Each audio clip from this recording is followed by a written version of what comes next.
Here's an example how somebody could set up doing some thumbnail sketches while they're generating ideas for the problem that they identified. So one thing that we want to do is we want to be organized. In general, the more organized we are, the more successful we'll be, just in general. So it's good to set up our papers and try and organize your business here. So it's good to put at the top of your paper like, hey, this is the title. So step 3, we're generating ideas for our problem. Okay, well, let's list our problem so we can really focus on that. And then so when other people are looking at our stuff too, that they can see that. So here's an example problem. The example problem of, as we are bicycling, we get some wind noise in our ears. Let's say we're going downhill, going pretty fast. We get that, and it's really annoying. We don't like that. So that's what we're trying to solve. So then what we do is we do some thumbnail sketches of the ideas that we generated. So again, we don't have tunnel vision. We don't have tunnel vision just picking one idea and sticking with it. We try and come up with as many ideas as we possibly can. A wide variety.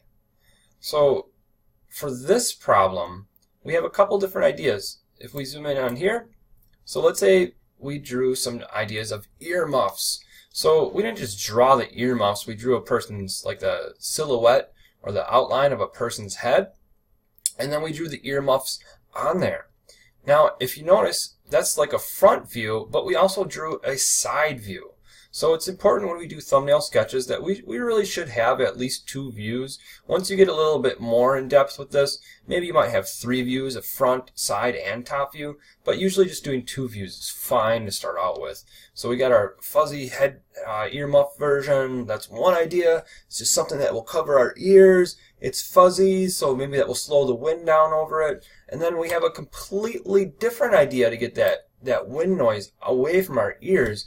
Is like, so here's a front view of a bicycle.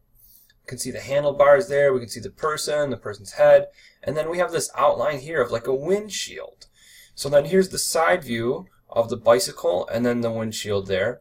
And please know, it is okay to like take pictures off the internet, like in terms of like let's say you Google image search bicycle drawing or something like that, because why should we spend time drawing a bicycle when really we're just trying to draw the windshield? So let's save ourselves some time. We can do stuff like that. Let's take an image, and if we want, either print it out, trace it on our computer, on the paper, that kind of stuff. We don't want to spend tons of time drawing this other stuff. We want to spend more time drawing our actual product that we're thinking about.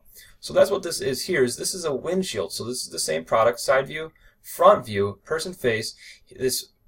That windshield is wide enough so that air is then going around their ears and it's not getting in there.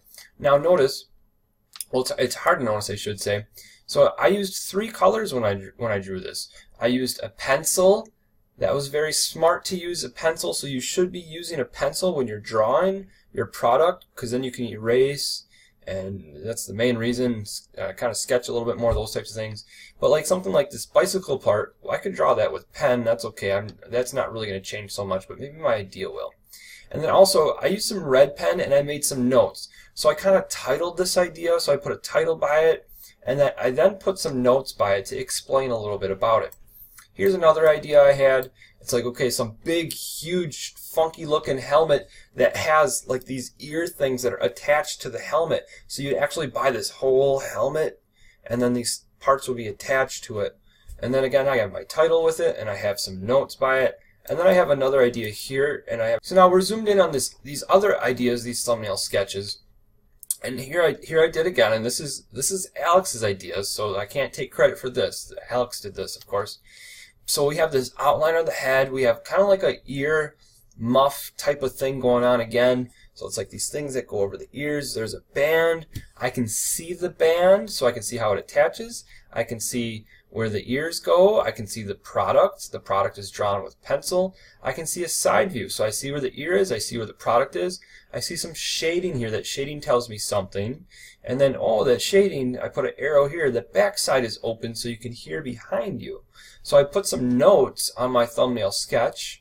Also another note here saying like, hey, this is a metal spring type band. That helps keep pressure on those ear fairings, that's Alex's term, on the ear fairings to keep those babies on.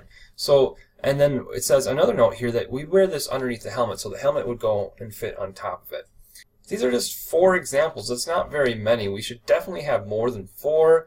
A good number, it depends on how complex your product is, but you definitely want to have at least over 5, depending on how complex your problem is, even more than that.